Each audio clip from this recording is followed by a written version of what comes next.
निकाला गया है, क्या कहेंगे? देखिए दिल्ली का भी सदन नहीं चला, दिल्ली का भी सदन नहीं चला, और वहां भी आप जानते हैं कि सरकार की तरफ से किस तरह की भाषा का इस्तेमाल हुआ। हम आप सब बाबा साहब भीमराव अंबेडकर जी को बहुत सम्मान करते हैं। बाबा साहब भीमराव अंबेडकर जी का योगदान इस देश के संविधान बनाने में और इस देश को एक ऐसा संविधान जिसमें सबको हक और सम्मान मिलता है, वो बाबा साहब भीमराव अंबेडकर जी ने दिया। लेकिन आप देखिए उनके सम्मान में किस तरीके से भाषा का इस्तेमाल हुआ है। ये वही लोग हैं जो संविधान कभी बदलना चाहते थे और लोकतंत्र पे हमला करने के लिए कि हमारा लोकतंत्र कमजोर हो जाए। लोकतंत्र वो है जिसमें हम लोगों की बातों को सुनते हैं, हर इंसान को जोड़ करके लोकतंत्र है। लेकिन ये लोग मन विधान से चलने वाले लोग एक तंत्र पसंद करना चाहते हैं। ये तो हालत दिल्ली की है। और यूपी की हालत जो है, हमारे जो मुख्यमंत्री जी, उनकी भाषा तो ऐसी है कि अगर आप सुने तो आपको भी गुस्सा आ जाएगा।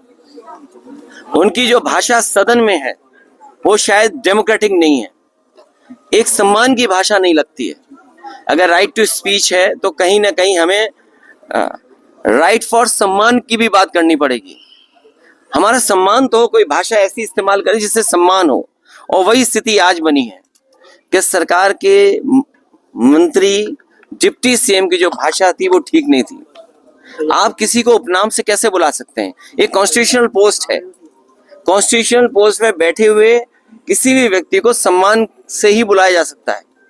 लेकिन जानबूझ करके सरकार, क्योंकि बुनियादी सवालों का जवाब उनके पास नहीं है। आप किसी अस्पताल में चले जाएं, किसी भी सीएससी पीएससी में चले जाएं, किसी गरीब को इलाज नहीं मिल पा रहा है।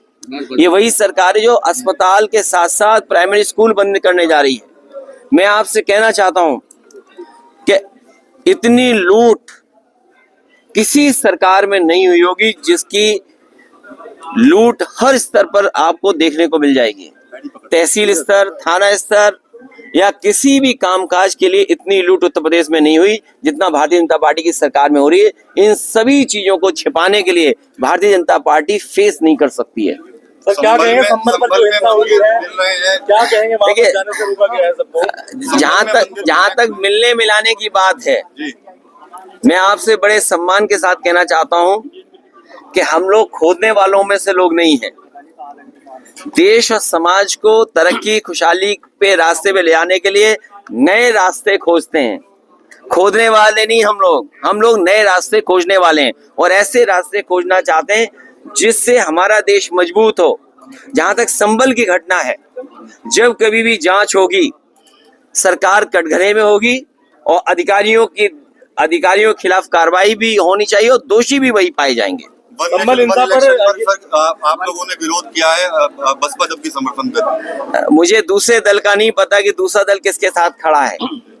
One nation one election, one nation one ration, one nation और एक ही इलाज है इनका, वोट। वन नेशन को बचाने का जो रास्ता है, जो इनका तरीका है लोकतंत्र को कमजोर करने का। हमारी रीजनल पार्टियों का अपनी वैल्यू है। रीजनल जो प्रदेश बने थे वो कहीं ना कहीं सूझबूझ के साथ बनाए थे। हमारी आइडेंटिटी है और लोकतंत्र में हमारी आइडेंटिटी बची रहे और लोकतंत्र और मजबूत है, इसलिए फेडरल सिस्टम है। लेकिन ये लोगों की सुनना नहीं चाहते हैं, केवल अपनी सुनाना चाहते हैं। ये संविधान से नहीं, मन विधान से चलना चाहते हैं। ये लोकतंत्र नहीं, एक तंत्र चाहते हैं कि एक तंत्र हो, एक का फैसला हो, वही सब माने।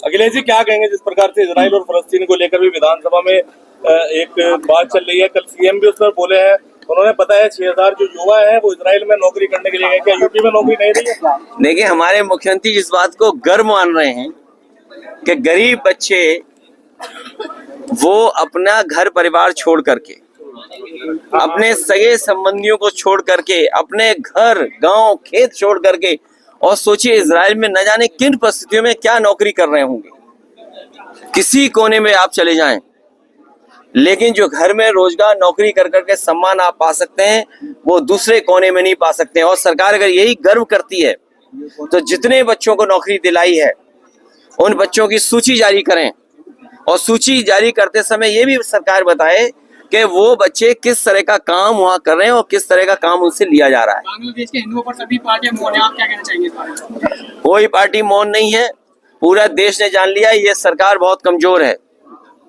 पूरे देश ने जान लिया है। और सच्चाई तो ये है कि हम अपने प्रदेश में, देश में जिस तरीके से अल्पसंख्यक समाज को सम्मान के साथ और रखें, उनका विश्वास और जीतें, उसी तरह का व्यवहार और देशों में होना चाहिए अल्पसंख्यकों को लेकर। सर, समाजवादी पार्टी दिल्ली में नजदीकियां बढ़ा रही है अरविंद केजरीवाल के साथ, क्या कहें? क्या हमारी उन सबसे नजदीकियां बढ़ेंगी जो बीजेपी को हराने में आगे आएंगे। सीएम योगी ये इंडिया गठबंधन की मैं आपको बधाई देता हूं, सहारनपुर के लोगों को जिन्होंने इंडिया गठबंधन को जिताने का काम किया था। सीएम योगी जो है संसद से बयान दे हाँ जी, किस पे? मैंने आपसे कहा कि खोदने से भाईचारा नहीं अच्छा होता है, खोदने से हम स्वार्थ खो देंगे, खोदने से हम भाईचारा खत्म कर रहे हैं। और प्लेसेस ऑफ वर्शिप एक्ट जो हमारा कानून है, तभी तो हम और आप सबसे ये चर्चा करते थे कि भारतीय जनता पार्टी के लोग संविधान पे नहीं चलना चाहते हैं, ये लोकतंत्र पे भरोसा नहीं करते हैं, एक तंत्र पे भरोसा करते हैं। मुख्यमंत्री जी ने कहा योगी आदित्यनाथ ने कि समाजवादी और कांग्रेस का तलाक होने जा रहा है, इसके बारे में क्या कह रहे हैं? उन्हें क्यों इस बात की चिंता है? उन्हें किस बात की चिंता है? मेरा तो चुनाव में मुख्यमंत्री जी ने कहा। वैसे हालांकि इतने कैमरों के सामने वो बात नहीं कह सकता हूँ जो मेरे मन में आई बात कहने की, सीएम योगी लगातार वो बात आप समझ गए होंगे। क्या मानते हैं? उन्हें क्या लेने देना शादी किसकी हो रही है, कौन शादी में नहीं शामिल हो रहा है, कौन किसके शादी में शामिल होने जा